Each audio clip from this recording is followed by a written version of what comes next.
Welcome back to my channel. I'm Will at Willovision Online, and here we are a week later, and I finally got around to deciding on making this video. It's time to review the grand final of the 66th Eurovision Song Contest.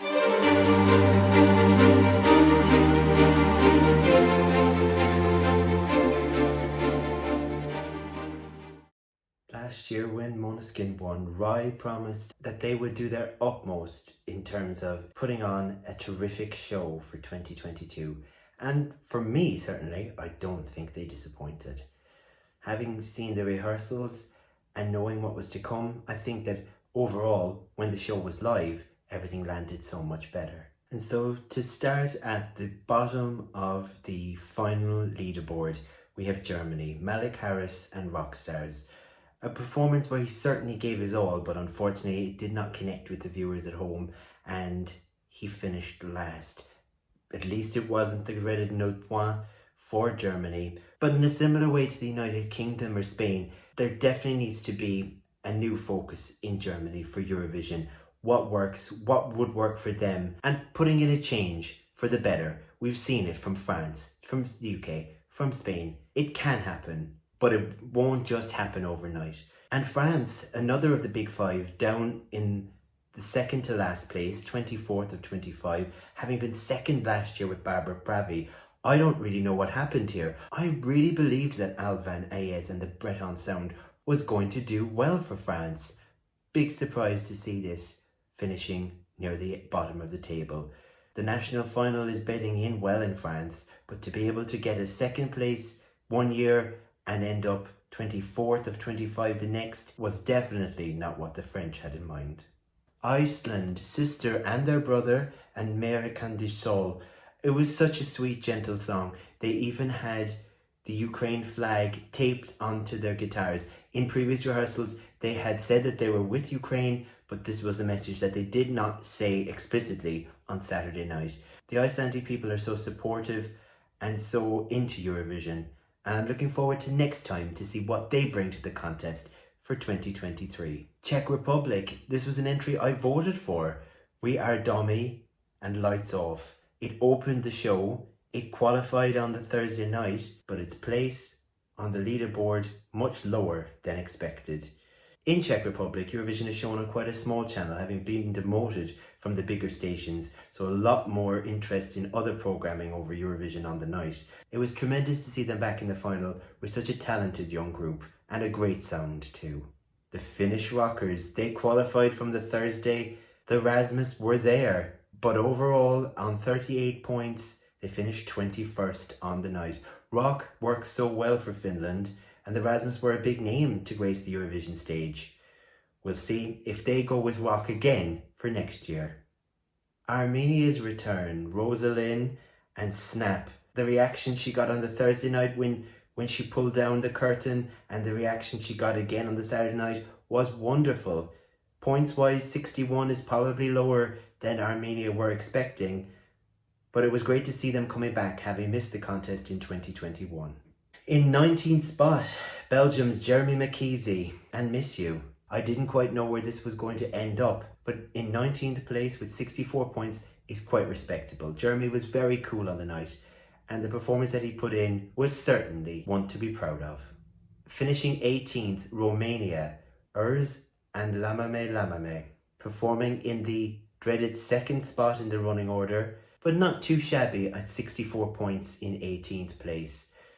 Romania, of course, are one of the 6 nations whose jury results were not used in Thursday night's second semi-final or Saturday night's final, but more on that a bit later. 17th place, Marius Bear for Switzerland and Boys Do Cry, and the dreaded 0 points from the public, which got him a big hug from the United Kingdom's Sam Ryder on receiving that score. I have to say that I was surprised when Switzerland qualified with the song, but it definitely deserved to have been in the final. It had that sweet message, and he did his very best with that song. Switzerland, of course, 4th place in 2019, 3rd place in 2021. They'll be back, no doubt, next year, looking for that top 5 finish once again. In 16th place with 106 points, Azerbaijan, Nadir Rustamli and Fade to Black. We found out once the results were announced that this song qualified from jury votes alone on Thursday's second semi-final. Azerbaijan, similar to Romania, had their jury points from Thursday and Saturday night changed by the EBU. Nadir delivered a tremendous vocal performance, and 2011 Azerbaijan winner Eldar, who had been his mentor on The Voice at Home, was there in Turin supporting him. 15th place, Australia, Sheldon Riley and Not the Same. The song that many said drew some similarities to Rise Like a Phoenix and Conchita, but which was very personal indeed to Sheldon, finishing on 125 points. Much lower than was likely to have been expected. A very talented young artist. Potentially it's not the last we'll see of Sheldon Riley at Eurovision for Australia. In 14th place, Monika Liu, Sentimente for Lithuania, finishing with a respectable 128 points. This could have gone either way, and I'm glad she managed to finish up around mid-table. A lot of people didn't like this song, which is their right. I thought it was quite a cool, smooth song, performed really well by Monika, and 14th place is by no means a disgrace for Lithuania. Another Baltic state, 13th on the night, Estonia's Stefan and Hope. He closed out the final on the night, and he certainly sold his song well. Estonia, of course, failed to qualify for the final in 2021, so it was wonderful for them to have made it to the Saturday night this time. And Stefan had a terrific stage persona, stage presence, and a great vocal too. The hope was there, and he certainly delivered for home. In 12th place, Ochman for Poland with River. The shaky camera effects, the demon dementors on stage, delivering Poland its best result in many a year. Ochman has a fantastic singing voice, and in another year, a song like River could well have won. Good on Poland for going for something like this for this year, and I can well imagine a Polish win coming along in the not too distant future. 11th, the Netherlands, 171 points for De Diepte by S10 or Steve. She gave a most beautiful vocal performance, and the song really stood out on the grand final. I was really glad to see quite a good result for the Netherlands on the back of a not so great result when they hosted in 2021. I believe they've already opened the call for songs for 2023 already. And now on to the top 10. Norway finished 10th with 182 points for Subwoofer. Give that wolf a banana. I have to say I expected it was going to get more from the public vote alone.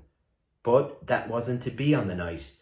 But still, to finish in the top 10 will be a result that NRK will have been very happy with. And on Tuesday, for Constitution Day in Norway, Subwoofer, where they performed with a children's band on the streets of Oslo. Finishing 9th, Portugal, Maro, Saudade with 207 points. Yes, I voted for her on the night, and I was delighted at this result. On the back of last year and Love Is On My Side, to see Portugal doing as well again this year, I love to see that, because they're not really trying anything in the way of gimmicks or writing songs for Eurovision. They're submitting songs which are just so beautiful, and they clearly resonate with the audience, and the results are coming their way. So pleased for Portugal. In 8th place, Amanda for Greece with 215 points for Die Together. Her vocals on the night were stunning. The song clearly resonated with the audience at home, and I'm very pleased to see Greece in the top 10 this time. Finishing in a very respectable 7th place, Moldova's Zdub and Advahov Brothers and Trentuel. Oh, you gotta love that train. This song had such a big response in the Pala Olimpico, and clearly it did at home as well. A great finish for the group, and I've seen a photo this week since they got back home where they met the president of the country. Finishing in 6th place, Italy, our hosts for this year, Mahmood BLANCO and Brividi. Perhaps the changes to the song since Sanremo and potentially that connection on stage wasn't quite as strong as it had been. This song, of course, is a huge success and a smash hit in Italy. 268 points in any given year is still a tremendous result for any country, and Italy should be very pleased with that. Mahmood and Blanco are such big musical stars.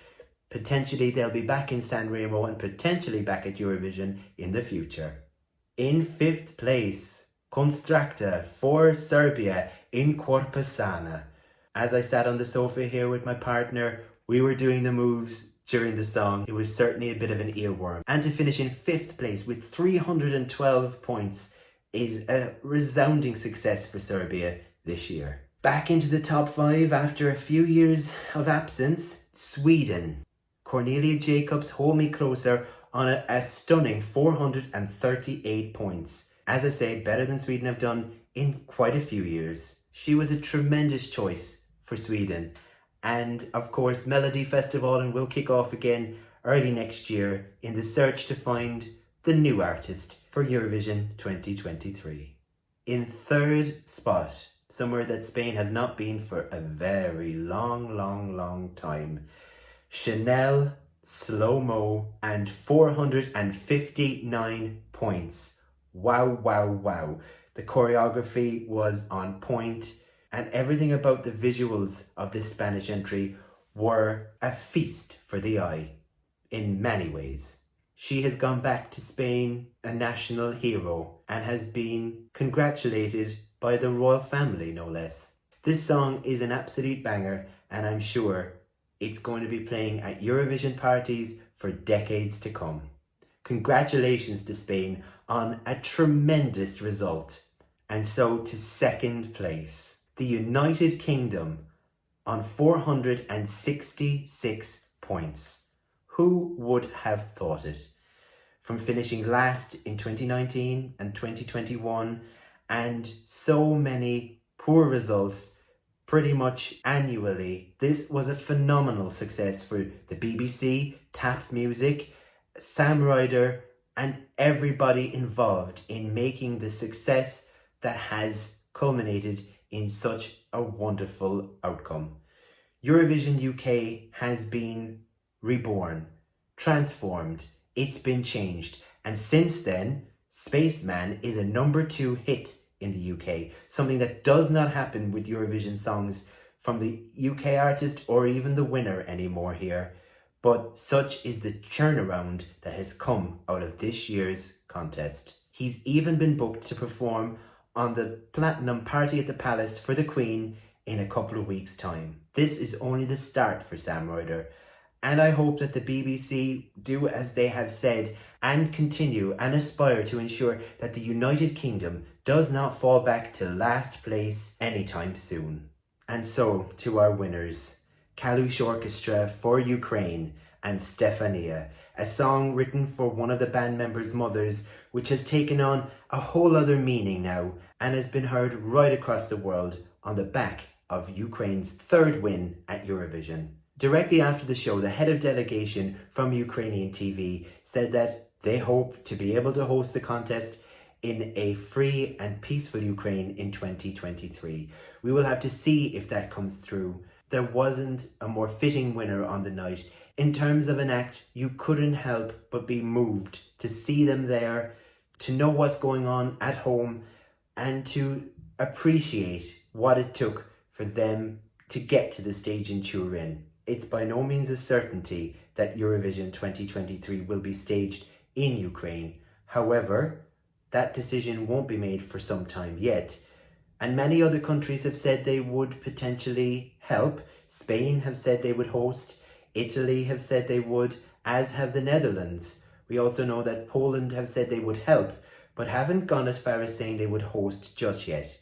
It was a phenomenal night for Ukraine, for the United Kingdom, for Spain, and for Italy, staging a contest that Roy should be very proud of. Our hosts, Alessandro Catalan, Laura Pausini, and Mika did a great job. Laura, of course, since has tested positive for COVID. She also missed part of the voting result on Saturday night. Potentially, she wasn't feeling so great at that point, and this past week has been isolating. And the vote scandal. 6 countries had their jury votes changed by the EBU on the back of irregularities seen in the awarding of points which were unusual and potentially pointing towards manipulation of the vote this year. The irregular pattern in voting was detected after the jury final on the Wednesday night ahead of semi-final 2. Romania, San Marino, Poland, Azerbaijan, Montenegro and Georgia. This story could go on and on. With Romania and San Marino already quite critical of the EBU for making this change and for suggesting that something untoward was occurring with the juries. Romania have even suggested that they would sue, potentially even withdraw from the contest, but we'll have to wait and see how that pans out. I can't finish this video without mentioning the return of Måneskin to the Eurovision stage with their new song Supermodel, and I have to say Damiano really did seem to be in a lot of pain as he hobbled around the stage. They didn't make any of the rehearsals on Friday or Saturday, they just did it live on the night. They also performed the Elvis track from the upcoming Baz Luhrmann film. It was great to see them on stage, and what a year they've had. So I think that pretty much sums it all up. I could keep talking for another hour, but I'm not going to do that. Thank you so much for watching my videos over the past number of weeks as we've been leading up to Eurovision 2022. And I've loved the comments when you've been telling me who you've been voting for, who your favourites were, and why you love Eurovision. So absolutely keep doing that, because I'm more than happy to interact with every one of you. Do subscribe to my channel, and coming very soon is Willovision News, where I'll be bringing all the latest news headlines from across the world of Eurovision here on my channel on a regular basis. But until then, thanks for watching, and more Eurovision Song Contests soon.